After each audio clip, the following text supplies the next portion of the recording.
A long time ago, a little boy called Igor lived with his mother and father in a small house which was made of wood.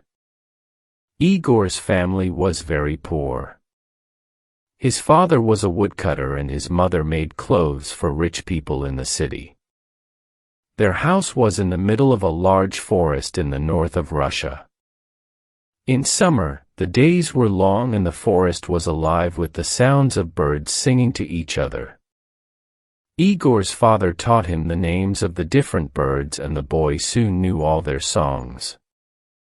But in winter, the days were very short and there was deep snow everywhere. The forest became quiet because the birds left to spend the winter months in warmer countries. One winter, Igor became ill. His mother made special food and drink for him, but he only got worse. The doctor from the city came to see Igor and spent some time talking with the boy and looking at him. Then he spoke to Igor's mother and father. "He's very ill, but I don't know what's wrong with him. In this winter, many young children all over the country are becoming ill and dying, and nobody knows why. I'm sorry, but there's nothing that I can do to help. Give him lots of good things to eat and make sure that he gets lots of sleep." During the next few days, Igor got worse. He became iller and iller. He spent all day in bed and became bored with his toys.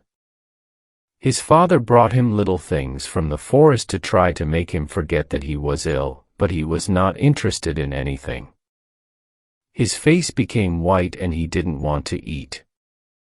Sometimes at night, he had a fever and then he dreamt that he was flying above the forest, looking at his family's little house, far below him.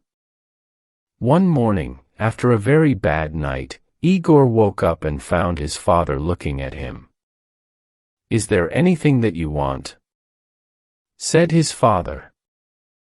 "Yes, there is, father," said Igor.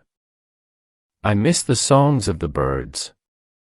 Could you catch a bird and put it in a cage for me? If you put the cage above my bed, I can listen to the birds singing and remember the sounds of the forest." "Of course, little Igor," said his father, smiling. "I'll bring you your bird tomorrow." But he knew that now it was winter. There were no birds in the forest. This was the only thing that his son wanted, and he could not give it to him. "Perhaps you could make him a bird out of wood," said Igor's mother. "You could use one of those little pieces of wood that we usually burn on the fire." It was a cold, snowy day, and the forest trees were hard to cut. But all day, while he was working, Igor's father thought about how to make his son a bird out of wood. "Of course, it'll never sing," he said to himself. "But perhaps if it's very beautiful, little Igor will like it just the same." After dinner that night, he started making the bird. The first few times that he tried were no good. The finished birds were all too fat and too heavy to fly. He put them one by one on the fire and held his head in his hands. It was now the middle of the night, and outside, more snow was falling. Then he suddenly said to himself, "I know, the bird needs to be just 2 pieces of wood. If I cut the wood carefully, the bird can have real feathers." First, he took a piece of wood for the head, body, and tail. He began with the tail, cutting the wood into feathers with his right hand. Then, with his left hand, he smoothed out the feathers. Then he was happy with the tail. He took some more wood for the wings. He cut them out carefully. It all took a long time because sometimes the feathers broke and he had to start again. But in the end, he finished it. While the sun was beginning to come up, he showed the bird to his wife. "It's beautiful," she said, but it's not ready yet." She took a needle and some thread and carefully sewed the ends of the tail feathers and wing feathers together. Soon, the feathers were all together, just like on a real bird. Then she tied a long thread to the middle of the bird's back. This way, they could hang it above Igor's bed. They looked at the bird together. "Now that it's ready," said the woodcutter, "I'll take it into little Igor's room." Igor was asleep. Very quietly, the father hung the bird above the boy's bed. He stood back and looked at it. The bird turned slowly on its thread. The woodcutter went happily to his bed to rest after his long night's work. Later that morning, he went back into Igor's room. The bird was turning slowly above Igor's head. His son was watching the bird carefully.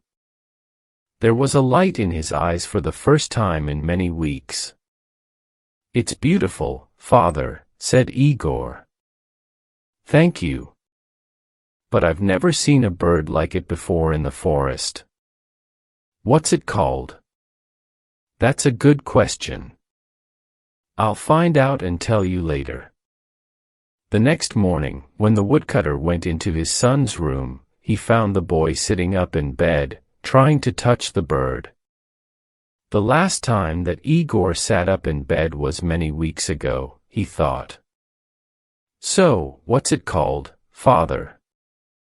the boy asked. "I'm still not sure," his father replied. That night, Igor's father went into his son's room and he quietly made the thread a little shorter. Now the bird was hanging a little higher above Igor's head. 3 days later, he found Igor kneeling on the bed, trying to touch the bird. His hand was very near it. "Have you decided on the name of my bird, father?" Igor asked. "Not yet, my son. I'll tell you later," his father replied. Again, the father went at night into his son's room and put the bird a little higher.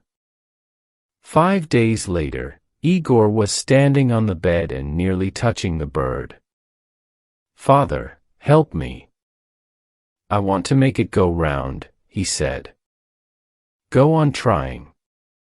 It's not as high as you think," replied his father. "And when will you tell me its name?"